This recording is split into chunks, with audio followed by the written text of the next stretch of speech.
Each time I look at or wear the pearl necklace, I am reminded of the many dimensions of my mother.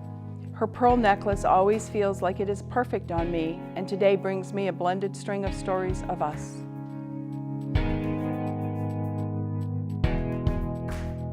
My name's Lydon, and I am a senior nursing student at USM in the Bachelor of Science in Nursing program. I'm Sue Donar. I'm a retired educational administrator and professor. I was first introduced to the Legacy Project when Katie came to the Dempsey Center and did a session. I was very drawn to it because I was really struck by the variety of projects she mentioned, the variety of methods that you can leave a legacy.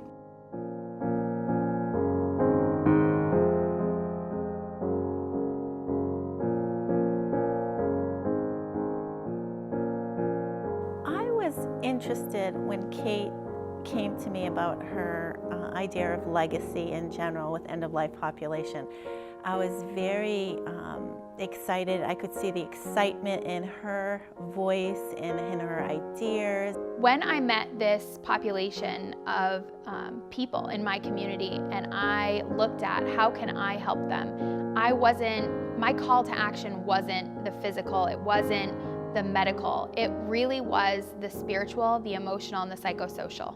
You know, there are medical needs always, yes, but more than that, death is a part of life, and meeting patients that are facing their mortality really moved me.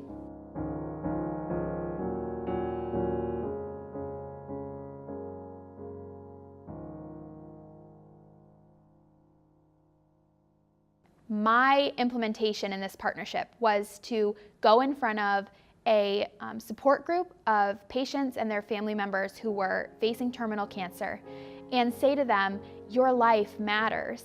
And all of the things that you've done, said, experienced, smelt, heard, those things matter. And we want to know those things. We want to hear your perspective of those experiences, because that we can keep with us long after you're gone. I almost lost my mom to cancer, and she had to have surgery twice, and I lived in fear of never having my mom go to my high school graduation, my college graduation, my wedding, the birth of my first child, and what do I have of my mom that I can carry out with me? What memories do I have with my mom? And with that, we started going through photos and her jewelry box and all of these memories that we shared together. Being a 10-year striver with kidney cancer, stage 4, I found that I think a lot about legacy. So I was very drawn to the project. I really found a point in my life where I have an opportunity to reflect, maybe sooner than some people do.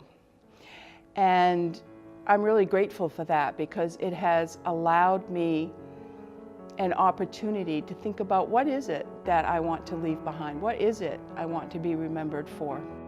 I wanted to show them kind of a few examples of what they could do for a legacy project.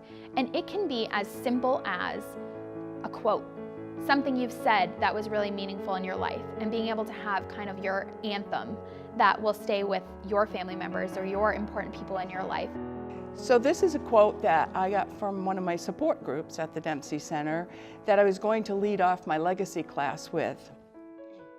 What you leave behind is not what is engraved in stone monuments, but what is woven into the lives of others. It could be as simple as writing a story on the back of a photograph. That's really important. A lot of us look through photos and we don't understand what that day was like or that moment. What was so funny? Why are they laughing? Who was that person in the background? What was that place? What's in the cup they're holding in their hand? Simple things about those memories that they can share. My mom was inspired, so we actually took out her entire box of old photos of our family, and we went through all of the photos and labeled each and every one of them, and there were hundreds of photos. And we laughed a lot and were wondering who these people were in the photos, because she had to recall and create memories of her own. Some other projects were larger. They were music videos that set the tone for your entire life. They were CDs of music, moments in your life and memories that you have connected to those songs. And the most important part of those legacy projects is to take whatever tangible method you want, whether it's a piece of art, a necklace, a song, a CD of songs, poems, really a video of yourself speaking, anything, but you have to put those stories that go along with that tangible piece of legacy. I put heritage recipes in there. I put recipes from my mother-in-law so that they have recipes from my sister, from relatives, from important family members. And my oldest son and his daughter now pick a recipe like once a month and make it out of the book. So it's just a joy to hear that they're making those recipes. I think a lot of us come to a point in our life where we think about what are we leaving behind, and who will tell stories, or who will remember these things.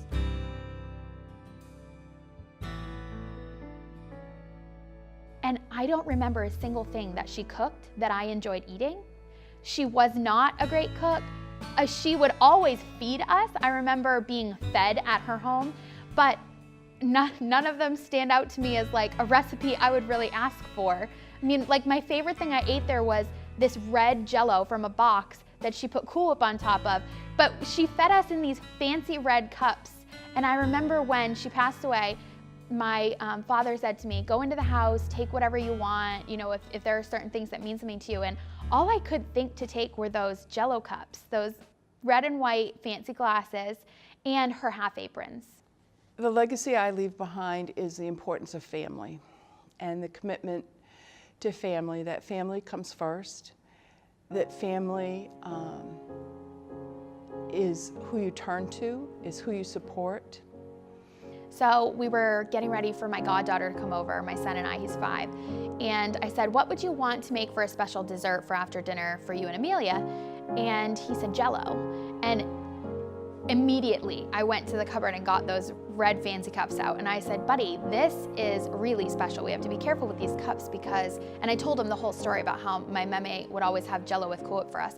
So we went to the store, we got some Cool Whip, and that night he had Jell-O and Cool Whip, and he looked at me as he was eating from the cup and he said, hey Mom, you know, when we do this, you can remember your meme.